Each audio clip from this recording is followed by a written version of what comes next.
Hi PRS healthy ಕುಕ್ಕಿಗೆ ಸ್ವಾಗತ. ಇವತ್ತಿನ recipe ಬೆಳಗ್ಗೆನೆ ಕಷಾಯ ಕುಡಿದ್ರೆ ತುಂಬಾ ಒಳ್ಳೇದು. ಕಷಾಯ ಮಾಡಿ ತೋರಿಸ್ತಾ ಇದ್ದೀನಿ, ನೋಡ್ಕೊಳ್ಳಿ. ಈಗ ಇದಕ್ಕೆ ಬೇಕಾಗಿರೋಂಥ ಐಟಮ್ಸ್ ಏನೇನು ಬೇಕಂತ ಇಟ್ಟಿದ್ದೀನಿ, ತೋರಿಸ್ತೀನಿ, ನೋಡ್ಕೊಳ್ಳಿ.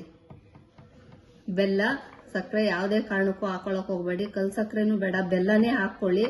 ಬೆಲ್ಲ, ಸೋಂಪ ಕಾಳು ಪೌಡ್ರು, ಕಾಳೇನೆ ಹಾಕೋಬಹುದು ನೀವು ಬೇಕಿದ್ರೆ. ಪೌಡ್ರು ಮಾಡಿದ್ರೆ ಬೇಗ ಚೆನ್ನಾಗಿ ಕುದ್ಬಿಡುತ್ತೆ. ಕಾಳಾದ್ರೆ ತುಂಬಾ ಲೇಟ್ ಆಗುತ್ತೆ, ಹಂಗಾಗಿ ಪೌಡ್ರು ಮಾಡೇ ಇಟ್ಕೊಂಡಿರ್ತೀನಿ. ಸೋಂಪ ಕಾಳು, ಕೊತ್ತಂಬರಿ ಬೀಜ, ಇದು ಅಷ್ಟೇನೆ. ಈ ಬೀಜನೇ ಪೌಡ್ರ್ ತಗೊಂಡ್ರೆ ಕೊತ್ತಂಬರಿ ಬೀಜನು ನೀವು ಪೌಡ್ರ್ ಮಾಡ್ಕೋಬಹುದು, ಅಥವಾ ಅಂಗಡಿಯಿಂದ ರೆಡಿ ತಂದ್ರೆ ಏನಾದ್ರೂ ಮಿಕ್ಸ್ ಮಾಡಿರ್ತಾರೆ ಅಂತ ರೆಡಿಮೇಡ್ ಹಾಕೊಳ್ಳಕ್ ಹೋಗ್ಬೇಡಿ. ಕೊತ್ತಂಬರಿ ಬೀಜನೇ ಹಾಕೊಳ್ಳಿ. ಜೀರಿಗೆ ಪೌಡ್ರು, ಏಲಕ್ಕಿ 1 ರಿಂದ 2 ಫ್ಲೇವರ್ ತುಂಬಾ ಚೆನ್ನಾಗಿರುತ್ತೆ, ಟೇಸ್ಟ್ ಸಖತ್ತಾಗಿರುತ್ತೆ ಅಂತ ಏಲಕ್ಕಿನೂ ಹಾಕ್ತಾ ಇದ್ದೀನಿ. ಇದಿಷ್ಟನ್ನು ಬೆಳಗ್ಗೆ ಎದ್ದಿದ ತಕ್ಷಣ 1 ಗ್ಲಾಸ್ ಫುಲ್ ಕುಡಿದ್ಬಿಟ್ರೆ ಗ್ಯಾಸ್ಟ್ರಿಕ್ ಇಲ್ಲದೆ ಇರೋನು ಕುಡಿಬಹುದು. ಏನು ಗ್ಯಾಸ್ಟ್ರಿಕ್ ಇಲ್ಲ ನನ್ಗೇನು ಬೇಡ ಅನ್ಕೋಬೇಡ್ರಿ, ತುಂಬಾ ಚೆನ್ನಾಗಿರುತ್ತೆ. ಗ್ಯಾಸ್ಟ್ರಿಕ್ ಎಷ್ಟೇ ಹೆವಿ ಗ್ಯಾಸ್ಟ್ರಿಕ್ ಇರೋರ್ಗಂತೂ ಒಂದು 15 ದಿವಸ ಬೆಳಗ್ಗೆ ಎದ್ದಿದ ತಕ್ಷಣ ಕಾಫಿ ಟೀ ಕುಡಿಯೋ ಬದಲು ಇದನ್ನ 1 ಗ್ಲಾಸ್ ಕುಡಿದ್ಬಿಟ್ಟು 1 ಅವರ್ ಬಿಟ್ಮೇಲೆ ಬೇಕಾದ್ರೆ ಒಂದು ಅರ್ಧ ಗ್ಲಾಸ್ ಕಾಫಿ ಕುಡ್ಕೋಬಹುದು, ಏನಾಗಲ್ಲ. ಎದ್ದಿದ ತಕ್ಷಣ ಇದಿಷ್ಟನ್ನು ಚೆನ್ನಾಗಿ ಕುದಿಸ್ಬಿಟ್ಟು 1 ಗ್ಲಾಸು ಅರ್ಧ ಗ್ಲಾಸು, ಫಸ್ಟ್ 1 ಗ್ಲಾಸ್ ಕುಡಿಯಕ್ಕಾಗಲ್ಲ, ಒಂದು ಅರ್ಧ ಗ್ಲಾಸ್ ಇಂದ ರೂಢಿ ಮಾಡ್ಕೊಳ್ಳಿ, ಅಥವಾ 1/4 ಗ್ಲಾಸ್ ಇಂದಾನೇ ರೂಢಿ ಮಾಡ್ಕೊಳ್ಳಿ.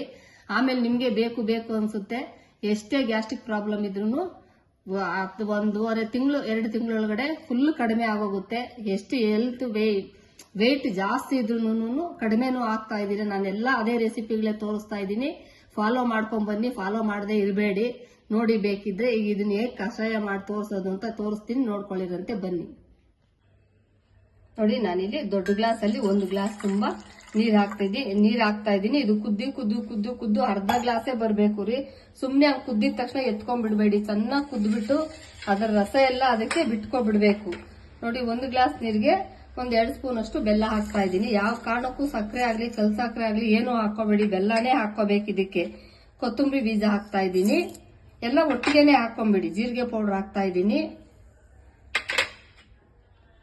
ಸೋಂಪ ಕಾಳು ಪೌಡ್ರನ್ನು ಹಾಕ್ತಾ ಇದ್ದೀನಿ. ಲಾಸ್ಟ್ ಅಲ್ಲಿ ಏಲಕ್ಕಿ ಕುಟ್ಬಿಟ್ಟು ಹಾಕ್ತಾ ಹೋಗ್ತೀನಿ. ಇದನ್ನ ಉರಿ ಸ್ಲಿಮ್ ಅಲ್ಲಿ ಇಟ್ಕೊಂಡು ಚೆನ್ನಾಗಿ ಕುದೀಲಿ. ಒಂದು ಅರ್ಧ ಗ್ಲಾಸ್ ಆದ್ರೆ ಸಾಕು, ಅಷ್ಟು ಕುದಿಸ್ಬೇಕು ನೀವು. ನೋಡಿ, ಚೆನ್ನಾಗಿ ಕುದೀತಾ ಇದೆ. ಕುದಿಯೋವಾಗ ಏಲಕ್ಕಿ ಪೌಡ್ರು ನಾನು ಅರ್ಧ ಜಜ್ಜಿಬಿಟ್ಟು ಹಾಕ್ತಾ ಇದ್ದೀನಿ. ಫ್ಲೇವರ್ ಸಖತ್ತಾಗಿರುತ್ತೆ, ಕುಡಿಯೋಕ್ಕೂ ಚೆನ್ನಾಗಿರುತ್ತೆ, ತುಂಬಾ ಟೇಸ್ಟ್ ಇರುತ್ತೆ. ಬೇಡ ಅನ್ಸೋದೇ ಇಲ್ಲ. ಫಸ್ಟ್ ಡೇ 1/4 ಗ್ಲಾಸ್ ಕುಡಿದು ಆಮೇಲೆ ಹಂಗೆ ಅಭ್ಯಾಸ ಮಾಡ್ಕೊಬಿಡಿ. ಎಷ್ಟೇ ವೆಯ್ಟ್ ಇದ್ರು ವೆಯ್ಟ್ ಲಾಸ್ ಆಗ್ತೀರಾ, ಆರೋಗ್ಯವಾಗಿ ವೆಯ್ಟ್ ಲಾಸ್ ಆಗ್ತೀರಾ. ಮತ್ತೆ ಗ್ಯಾಸ್ಟ್ರಿಕ್ ಅಂತೂ ಹೆವಿ ಗ್ಯಾಸ್ಟ್ರಿಕ್ ಯಾರಿದ್ರು 2.5 ತಿಂಗಳಲ್ಲಿ ಗ್ಯಾಸ್ಟ್ರಿಕ್ ಫುಲ್ ಹೊರಟೋಗುತ್ತೆ. ನೋಡಿ, ನೀರು ಕುದೀತಾ ಇದೆ, ಇನ್ನೂ 5 ನಿಮಿಷ ಚೆನ್ನಾಗಿ ಕುದಿಬೇಕು.